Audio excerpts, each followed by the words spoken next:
Então, falando sobre os tempos de hoje, sobretudo a partir do século XX, um dos rótulos que se usa é esse de pós-modernidade. Por que é pós-modernidade? O que se opõe a partir do século XX o pensamento, a maneira humana de pensar, o clima cultural? Em que se opõe a modernidade? Por que é pós-modernidade? Por um lado, a gente falou já a crise da razão. A modernidade exaltava a razão e acreditava muito piamente na razão, que a razão resolvia todos os problemas, e as pessoas começaram a ver que não era bem assim. Mas se por um lado a pós-modernidade rejeita alguns aspectos da modernidade, em concreto a razão, outros ele aprofunda. Em concreto, eu queria falar da liberdade. Como a pós-modernidade se critica, desconfia da razão, por outro exalta a liberdade mais do que antes, inclusive.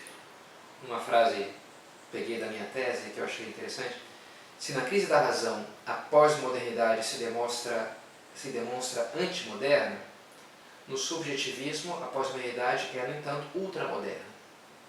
Interessante, ela é antimoderna porque rejeita a razão como plena e tal, mas ao mesmo tempo no subjetivismo, no valor do indivíduo e da sua liberdade, ela é ultramoderna, ela supervaloriza aquilo.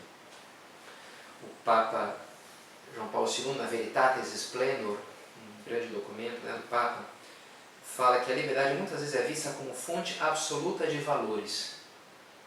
E o Papa fala aí, é interessante, depois um político lá na Espanha, onde eu morei, ele fala exatamente o que diz o Papa. O Papa diz assim: para algumas pessoas parece que a frase do Evangelho se inverteu. Quando Jesus dizia: conhecereis a verdade, e a verdade vos libertará, a verdade vos fará livres, veritas liberabit vos.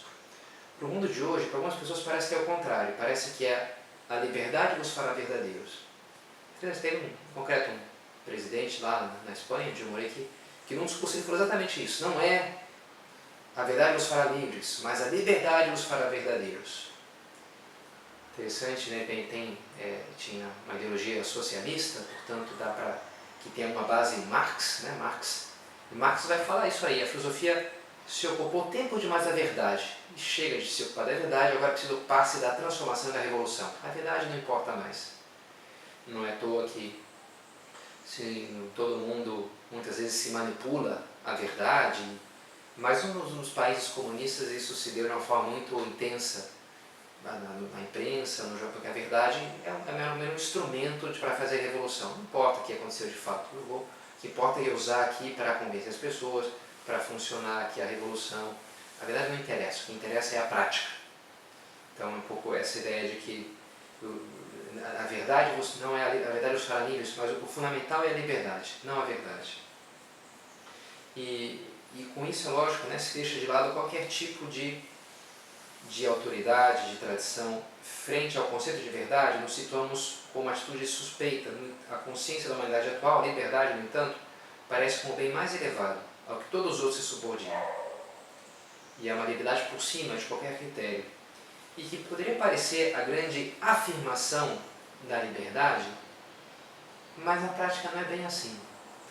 Nessa extrapolação do conceito radical de liberdade, que para Sartre, para o próprio Sartre, foi uma experiência vital, se faz visível o fato de que o desembaraçar-se da verdade não produz a pura liberdade, mas na verdade a elimina. É o que a gente vê Sartre que vai falar, né? Deus tem que estar fora, para o homem ser realmente livre. E ele vai escrever um livro, A Náusea, a Depressão. Nietzsche também vai ser um grande defensor: matar a Deus para que surja o super-homem. Vai terminar louco. Engraçado, né? Interessante como eu, na prática, eu posso ir para qualquer lugar, né? Platão ele já fala isso: olha, os homens sem um auxílio divino seriam como um barco no oceano sem bússola. Poderia parecer uma libertação: não tenho bússola. Ah, beleza, não preciso ir para... ninguém manda em mim para que lado que eu tenho que ir. Mas também, aí, para que lado que eu vou, perde um pouco o sentido, né? Perde o desembaraçar-se de Deus, o desembaraçar-se da verdade. Não é a realização da liberdade, mas pelo contrário, é o seu esvaziamento, na verdade. Eu posso fazer qualquer coisa, mas tanto faz tudo que eu faça. Então, para que eu vou fazer qualquer coisa, se tanto faz tudo? Diz um autor moderno: nesse esquema de vida pós-moderna, nihilista, o mais importante que é possível fazer é divertir-se. A máxima aspiração da cultura atual é a aceitação nas suas muitas e variadas formas. É interessante, né? Para muitas pessoas divertir, uma piadinha, uma coisinha que me distraia, mas aquela vida com força, com sentido, se vê até como algo perigoso das construções ali, das ideologias, das guerras, pensamento débil. O que sobra é isso, é uma liberdade sem muito sentido. E isso entra, como a gente falava, né, subjetivismo também na fé, toda a crise de autoridade na igreja, de repelir, não, ninguém manda em mim. Antes havia um grande respeito para a autoridade do magistério, papa, os bispos. Hoje se vende uma autoridade assim, pega até mal, né? Porque eu estou obedecendo, que eu estou me despersonalizando, tem que ser livre.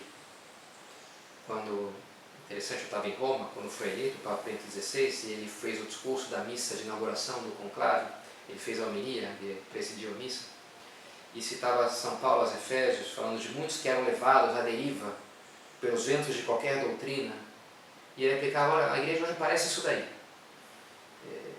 Quem tem uma fé clara, segundo o credo da igreja, com frequência se lhe aplica a etiqueta de fundamentalista, enquanto que o relativismo, o deixar-se levar da deriva por qualquer vento de doutrina, parece ser a única atitude realmente adequada para os tempos atuais.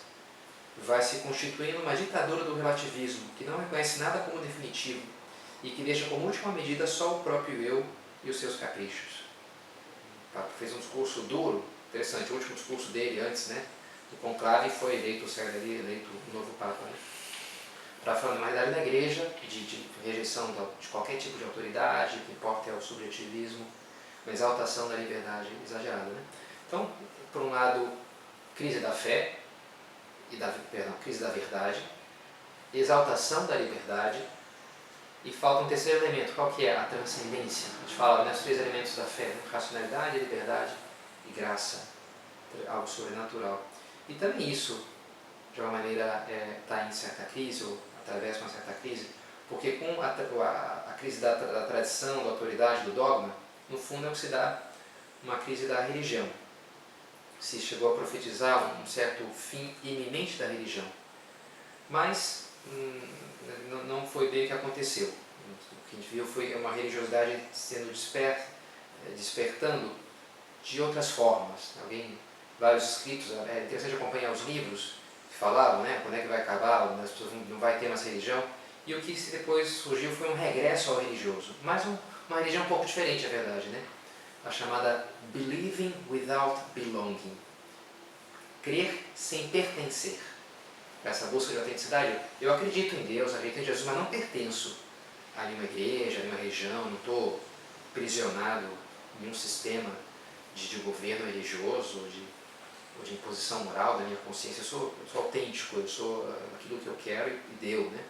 Se fala também da Religion's Supermarket, o supermercado das religiões. Eu pego isso aqui do cristianismo, pego isso aqui do batuque, da umbanda, eu gosto do negócio da reencarnação, do espiritismo, e eu gosto do hinduísmo, eu também tenho simpatia por Buda e tal, os escritos de Confúcio, então eu faço ali o também chamado cristianismo à la carte, né? O cristianismo, e isso aí vai me fechar, o problema, a gente vai falar disso, é que me fecha para a transcendência, né?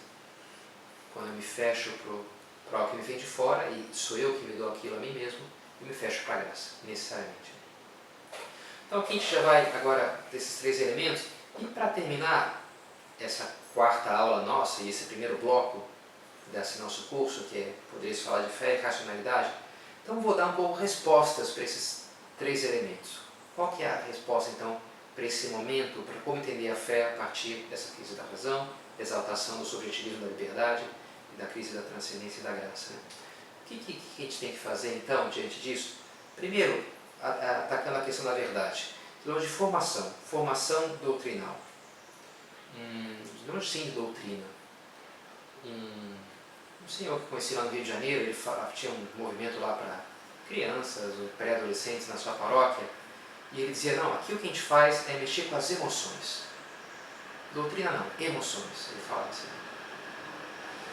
E bem, é ótimo mexer com as emoções, um bom filme, uma bela música mexe com as nossas emoções, mas é claro, né, que as emoções são algo muito volúvel, os sentimentos são algo volúvel, e por isso não é difícil, né, ver uma pessoa que tem uma fé totalmente baseada nas emoções, que numa noite ele está lá louvando a Cristo, entregando a sua vida para Deus, no dia seguinte, me desculpem, né, está num prostíbulo, não sei, né, já vi casos assim, perdão pela imagem um pouco forte, mas o cara numa noite ele é super, porque os sentimentos são assim, os sentimentos são um dia super e no outro dia zero, né?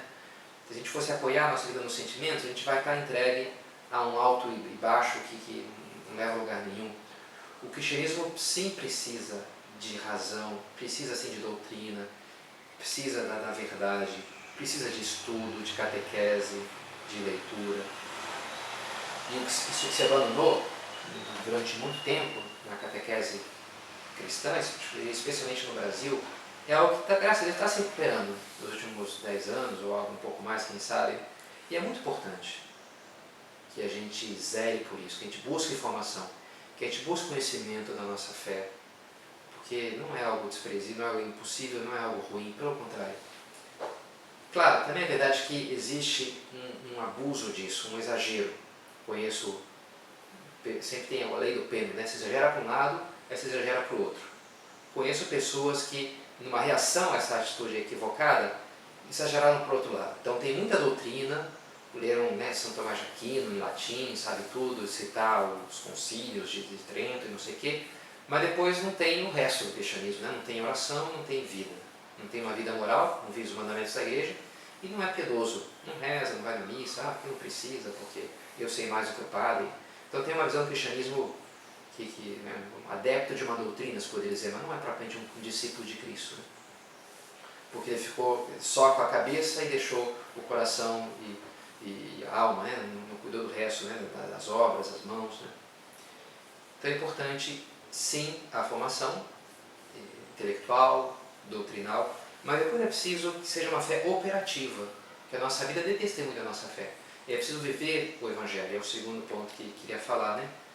A fé se dá também pelas obras. Por que rejeitam Jesus? Porque as suas obras eram más. E para eu me abrir para a fé, para que aquilo transforme a minha vida, eu tenho que mudar a minha maneira de me comportar também. Só assim eu vou captar mais plenamente, vou entender mais plenamente.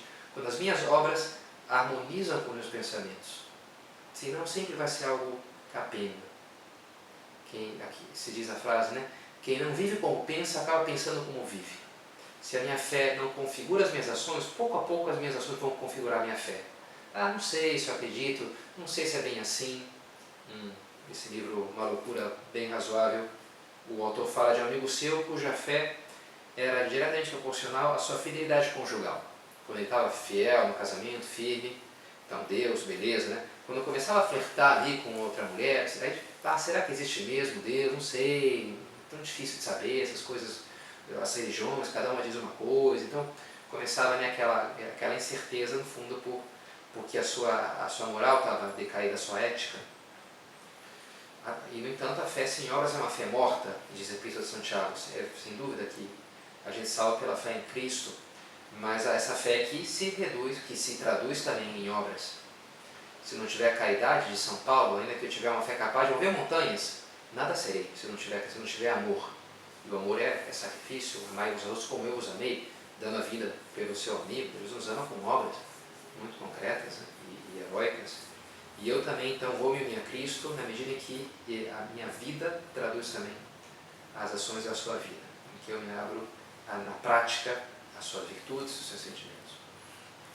E então, o terceiro elemento, né, é a verdade, liberdade, ações, vida prática e graça, transcendência. Alguns falam disso, né, não tem que ter religião, as religiões só atrapalham, são um obstáculo para a nossa relação com Deus, porque é uma coisa humana que complica, é uma burocracia. Eu com Deus, eu tenho fé, e é isso que conta. Deus não tem religião, alguns chegam a falar isso daí, né?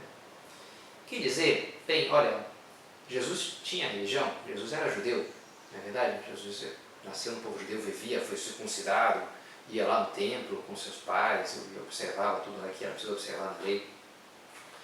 E vivia uma série de ritos concretos, instituiu outros, levou à plenitude aquilo ali, gerando o que a gente conhece como cristianismo. E falou, fazer isso em memória de mim, pegou o pão, pegou o vinho, estabeleceu uma série de elementos que a gente poderia chamar de religiosos, de ritos, e que comunicou aos seus discípulos. E, portanto, me fechar a esses ritos, de uma maneira, é me fechar ao próprio Cristo. Me fechar à religião é me fechar a Deus. Esse é o grande problema dessa religião autodidata, né? Eu que faço a mim mesmo a minha religião, eu me dou... É porque, no fundo, aquilo não liga com Deus. A religião vem de religar, né? Religar. Agora, se eu me dou a mim mesmo a minha religião, onde é que eu vou chegar com ela? Em mim mesmo. Isso sim é soberba. E achar que eu sou capaz, da minha cabeça, desvendar os mistérios da vida humana e do cosmos. Um pensador que eu estudei bastante, Maurice Blondel, filósofo francês, ele diz, ainda que, supondo o impossível, por um esforço revelador de gênio, recobrássemos quase toda a letra e conteúdo da doutrina revelada, se alguém da própria cabeça chegar, sentasse e escrevesse o Novo Testamento, da cabeça dele, digamos, né? Isso, não teríamos nada ainda, absolutamente nada, do espírito cristão. Porque esse espírito nunca é nosso. O possuí-lo não como dado e recebido, mas como encontrado e nascido de nós mesmos, é não possuir em absoluto. Interessante, né? Um cristianismo que eu me desse a mim mesmo, não teria nada de cristianismo. É o que vai dizer aqui o Blondel. Por quê? Porque se eu que me dou, vou chegar em mim mesmo, vou chegar, o Deus da minha religião sou eu. Não é Deus que vem me salvar, que me puxa, que me eleva, que é capaz de me salvar, mas sou eu que tenho meu orgulho querendo encontrar os caminhos. Uma comparação que eu acho interessante, que é a Torre de Babel, essa história do Antigo Testamento, em que os homens ali se encheram de soberba na sua engenharia e disseram uns aos outros, a gente tem uma engenharia tão boa, vamos construir uma torre que vai nos levar ao céu. E se reuniram a começar a construir a Torre de Babel. E Deus os confundiu no seu orgulho, e aí tem toda a história, cada um começou a falar um idioma, não se entendiam mais, e aí aquela torre não conseguiram construir pelo orgulho. Né? Mas é interessante, né? O homem de hoje, muitas vezes, com essa coisa da religião que eu me dou a mim mesmo, é essa Torre de Babel que a pessoa está querendo construir. Eu sou tão inteligente, que eu tenho um critério tão bom, eu tenho tanto bom senso, que em vez de ficar recebendo dos outros, eu vou construir, eu vou ser o que se adequa mais. Isso aqui não tem mais a ver, acho que o cristianismo tem mais a ver com o que eu penso, então não está mal, porque tá quase acertou, ele errou nisso e naquilo. Bem, então no fundo tu que és Deus aí, né, tu é o critério absoluto de tudo, acaba sendo isso, né, eu sou o grande juiz, e assim o que se perde é essa alteridade da religião, né, eu que me dirijo a outro, alguém que me salva, alguém que me eleva. Mais do que a Torre de Babel, o cristianismo é uma escada pêncil, ou uma escada de corda, seria, vamos falar, nessas cordas, não sei lá, né, na beira lá de um navio, alguém cai na água, então se joga ali uma escada de cordas para pessoas subindo. A diferença da escada de cordas, de uma escada normal que a gente tem em casa, móvel, é que a escada de cordas, o ponto de apoio dela é no alto, não embaixo. Uma escada de cordas não se sustenta só apoiada no chão, ela tem que estar pendurada em algum lugar. O cristianismo é isso, a grande força dele não é a inteligência, não, é porque está apoiado lá em cima.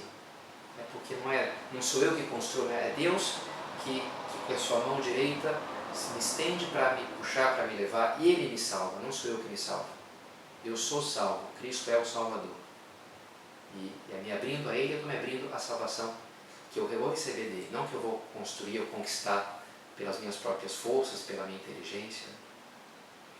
E com isso a gente termina, né? Cristo, que é o nosso Salvador, é caminho, verdade e vida. Não dá para escolher uma dessas coisas. Ele é a verdade. O cristianismo é uma verdade, é uma doutrina, e é importante, né, zelar pelo valor da razão humana de atingir a verdade, porque o cristianismo é isso daí também. A verdade é caminho, é uma maneira de viver. A minha liberdade está em jogo ali também, seguindo os passos de Cristo, né, indo por aqui e não por ali, vivendo de uma maneira concreta e não outra. E a vida sobrenatural que Ele veio para que a gente tenha essa vida, que a gente recebesse essa vida. A vida que Ele nos dá nos sacramentos, através da oração. O que eu tenho que fazer para crescer na fé? Essas três coisas, né? Por um lado estudar, me aplicar, por um lado vivê-la e por outro lado pedir. Pedir a graça da fé. E assim a gente vê como essas coisas se harmonizam e a fé tem tudo a ver com a razão, não são díspares, separadas, opostas, mas coisas que se unem e para que uma e outra possam atingir a sua plenitude. Então, paramos por aqui.